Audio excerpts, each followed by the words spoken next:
Picture this: Küsnacht, Switzerland, 1917.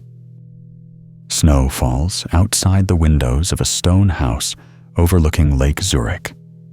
Inside, in a study lined with ancient texts and psychological journals, Carl Jung sits hunched over a red, leather-bound book. His usually composed demeanor is gone. His hand trembles as he draws strange, spiraling symbols across the page. The book is filled with conversations, dialogues with figures named Philemon, Salome, Ka, beings that don't exist, visions that make no logical sense, symbols that seem to emerge from some primordial consciousness. Jung's colleagues whispered among themselves. The brilliant psychiatrist, the man who had stood beside Freud as heir to psychoanalysis, appeared to be documenting his own descent into madness. His wife, Emma, watched him disappear into this mysterious work for hours each day, emerging pale and shaken. His children learned to avoid their father's study when the red book lay open on his desk. What they didn't know was that Jung wasn't losing his mind. He was conducting the most dangerous psychological experiment in human history. And what looked like madness was actually the birth of techniques that would revolutionize how we understand the unconscious mind. Today, I'm going to show you the real story behind Jung's descent into the unconscious, the 4 years that nearly destroyed him, and how his systematic documentation of this journey created the psychological tools that could save anyone who sees too much, feels too deeply, or absorbs too much from the world around them. To understand the magnitude of what Jung was about to undertake, you need to know who he was before 1913. Carl Jung was not just any psychiatrist. At the Burgholzli Psychiatric Hospital in Zurich, he had established himself as one of the most innovative minds in psychological research. His word association tests revealed unconscious complexes with startling accuracy. His work with dementia praecox, what we now call schizophrenia, had earned him international recognition. Jung was Freud's chosen successor, the president of the International Psychoanalytic Association. He possessed a systematic, scientific mind combined with an intuitive understanding of symbolic material that amazed his colleagues. But Jung harbored a dangerous curiosity. While Freud focused on personal unconscious contents, repressed memories, forgotten traumas, Jung suspected there was something deeper, something he would later call the collective unconscious, a layer of psyche that connected all human beings through shared archetypal patterns. In 1912, Jung published Symbols of Transformation, a work that challenged Freud's sexual theory of neurosis. The break with Freud was inevitable. By 1913, Jung found himself professionally isolated, no longer part of the psychoanalytic movement he had helped create. But Jung's isolation wasn't just professional. It was psychological.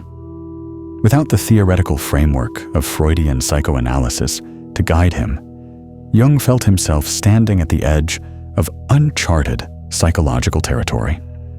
He made a decision that would define the rest of his career. If he was going to understand the deeper layers of the unconscious, he would have to experience them directly, not as a clinician observing patients, but as an explorer mapping unknown psychological terrain. Jung called it his confrontation with the unconscious. What he didn't anticipate was how close this confrontation would bring him to complete psychological dissolution. December 12th, 1913. Jung sits in his study, deliberately attempting to lower his mental level of consciousness. This isn't meditation or relaxation. This is something far more dangerous.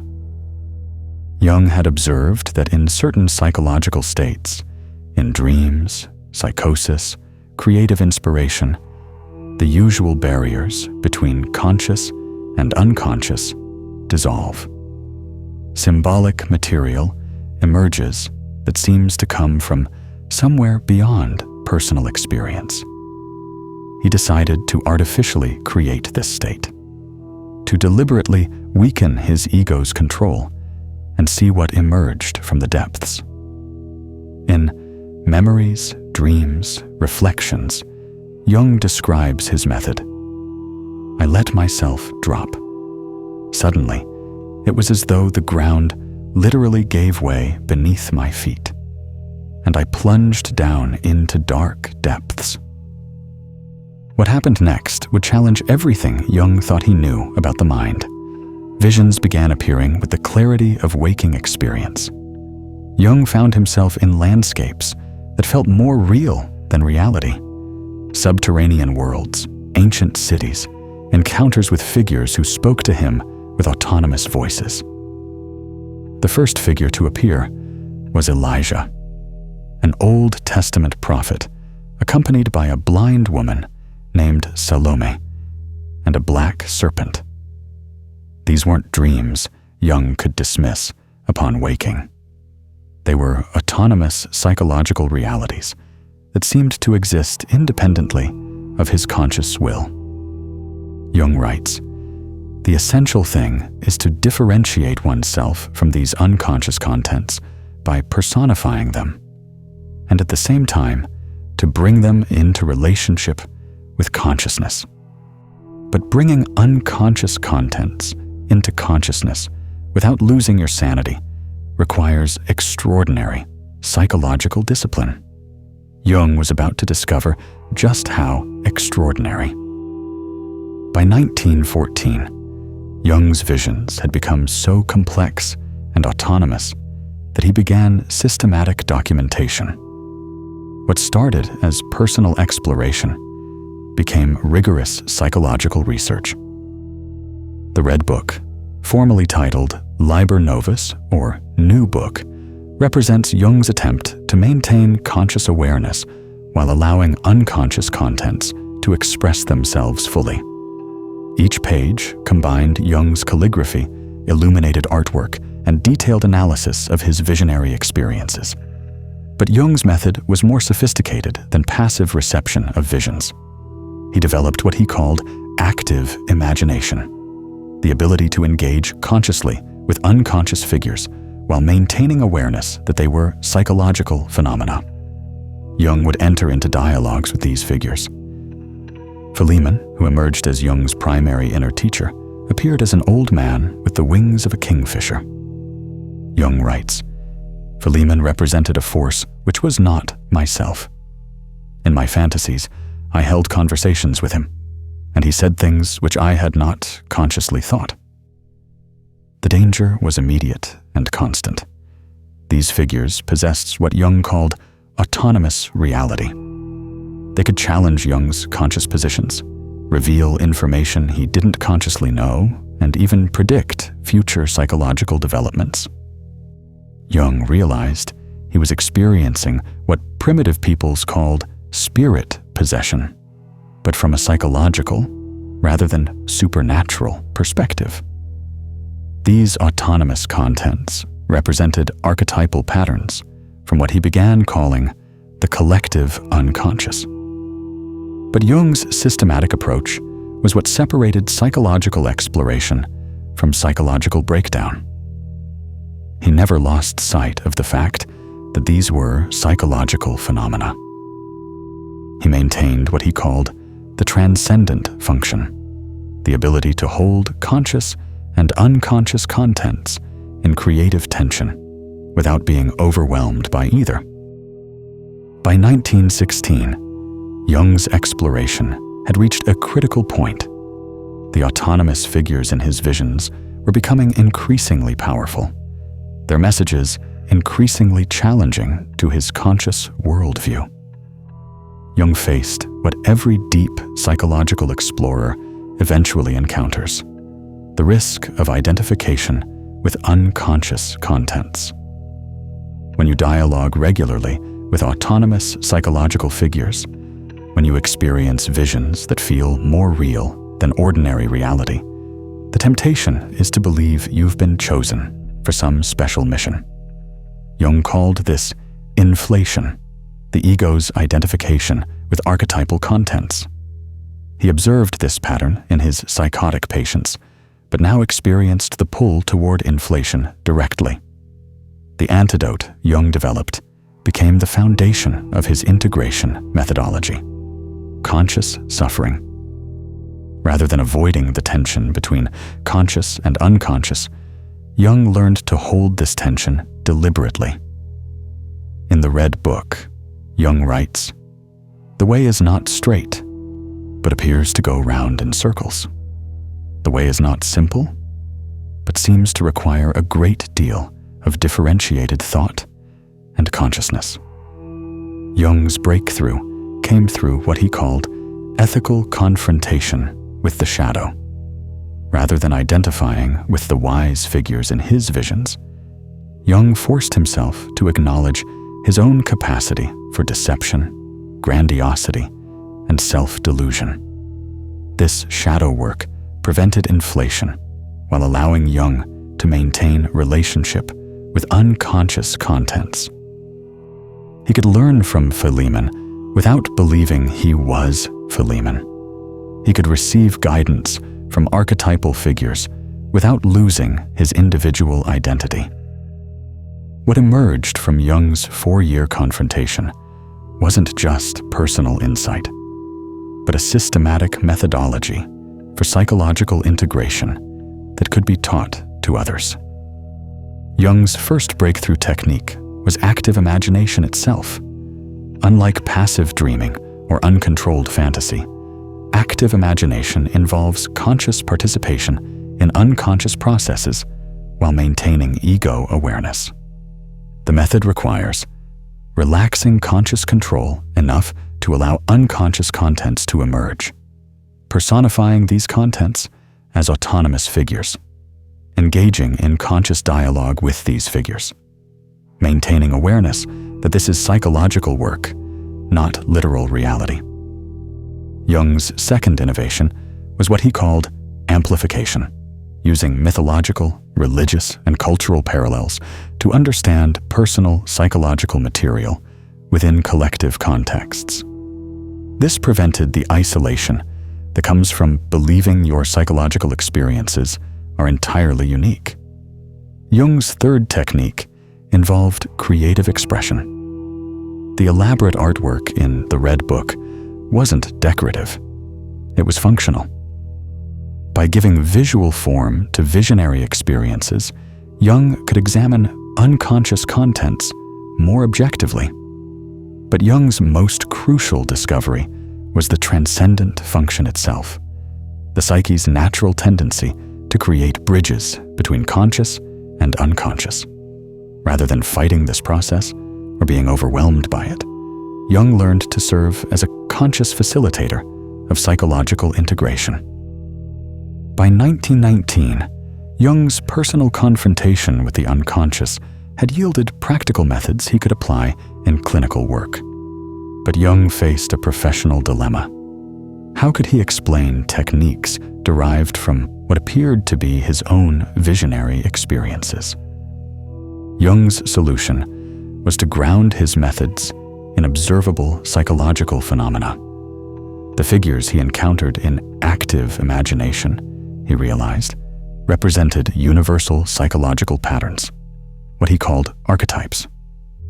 Everyone carries archetypal patterns in their unconscious. The difference is that most people encounter these patterns unconsciously, in dreams, projections onto others, or neurotic symptoms. Jung's method allowed conscious engagement with archetypal contents before they manifested destructively. Jung began teaching active imagination to patients who seemed capable of handling the intensity. But he was careful about selection criteria. Not everyone was psychologically equipped for direct confrontation with unconscious contents. Jung identified specific indicators for readiness.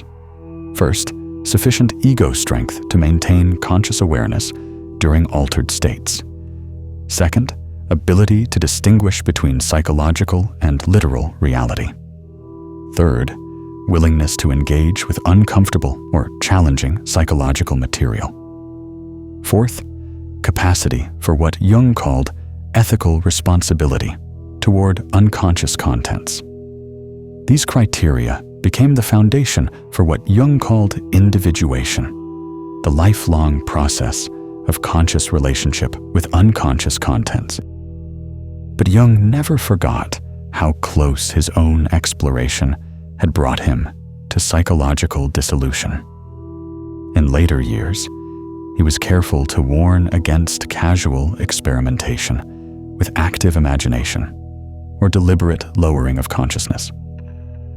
Jung observed that the same psychological permeability that allows extraordinary insight also creates vulnerability to unconscious flooding. People with naturally thin boundaries between conscious and unconscious, the type of individuals Jung called introverted intuitives, face particular risks. These individuals often experience active imagination spontaneously. They may have visionary experiences, hear inner voices, or feel guided by autonomous psychological forces. Without proper understanding and integration techniques, such experiences can lead to what Jung called psychotic inflation, losing the ability to distinguish between psychological and literal reality. Jung's integration methods provided a middle path: conscious engagement with unconscious contents without identification with them. This allowed access to the creative and healing potential of archetypal energies while maintaining psychological stability. But Jung also recognized that his confrontation with the unconscious had given him something invaluable: direct knowledge of psychological processes that most people only experience indirectly. Jung writes in Memories, Dreams, Reflections, "The years when I was pursuing my inner images were the most important in my life. In them, everything essential was decided." Let's return to where we began. Jung's study in Küsnacht, 1917. The red leather-bound book open on his desk. Jung drawing symbols that seemed to emerge from some primordial consciousness. But now you understand what you're seeing. Those trembling hands aren't signs of breakdown. They're the physical manifestation of holding enormous psychological tension. The strange symbols aren't delusions. They're Jung's attempts to give form to archetypal contents that have never been consciously mapped before. Jung isn't losing his mind. He's conducting the first systematic exploration of psychological territory that every human being carries, but few ever consciously encounter. The conversations with Philemon, Salome, and other figures aren't psychotic episodes.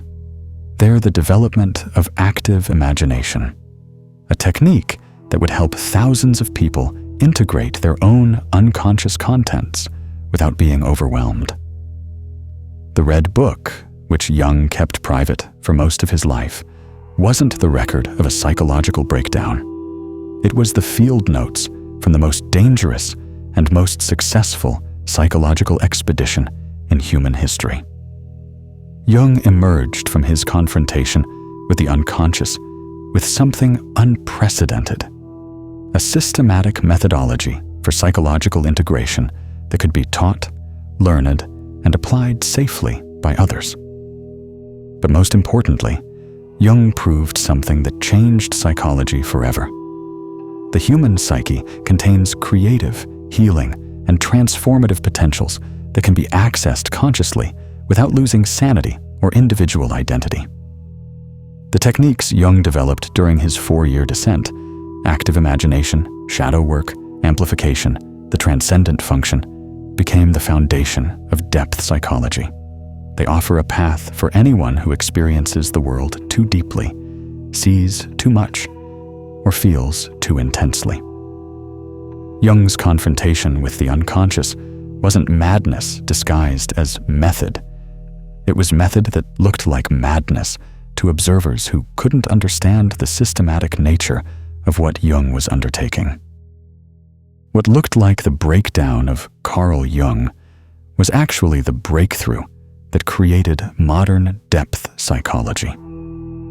The man who appeared to be documenting conversations with imaginary figures was actually developing the first reliable methods for conscious relationship with unconscious contents. Jung's Red Book period proved that the human psyche contains vast creative and healing potentials that can be accessed safely through proper methodology. But it also proved that accessing these potentials requires extraordinary psychological discipline and clear understanding of the risks involved. For those who recognize themselves in Jung's description of people who see everything others miss, Jung's integration methods offer something invaluable, a tested path for transforming dangerous perception into conscious wisdom. Jung's descent into the unconscious wasn't a cautionary tale about the dangers of psychological exploration. It was proof that even the most intense confrontation with unconscious contents can be navigated safely with proper understanding and systematic approach. The techniques that saved Jung from psychological dissolution during his deepest crisis became the same techniques that could help anyone integrate overwhelming perception, absorb others' unconscious contents safely, or transform personal wounds into healing capacity for others. Jung's 4-year confrontation with the unconscious created the roadmap for conscious individuation, the lifelong process of becoming who you truly are while maintaining connection to the collective unconscious that connects all human beings. What appeared to be madness was actually the birth of the psychological methods that could help anyone transform the curse of seeing too much into the gift of seeing with integration and wisdom. Subscribe to explore more of Jung's systematic methods for psychological integration. Comment below. Have you experienced autonomous psychological contents, inner voices, vivid dreams, or spontaneous symbolic imagery? Jung's techniques offer tested approaches for engaging these experiences consciously.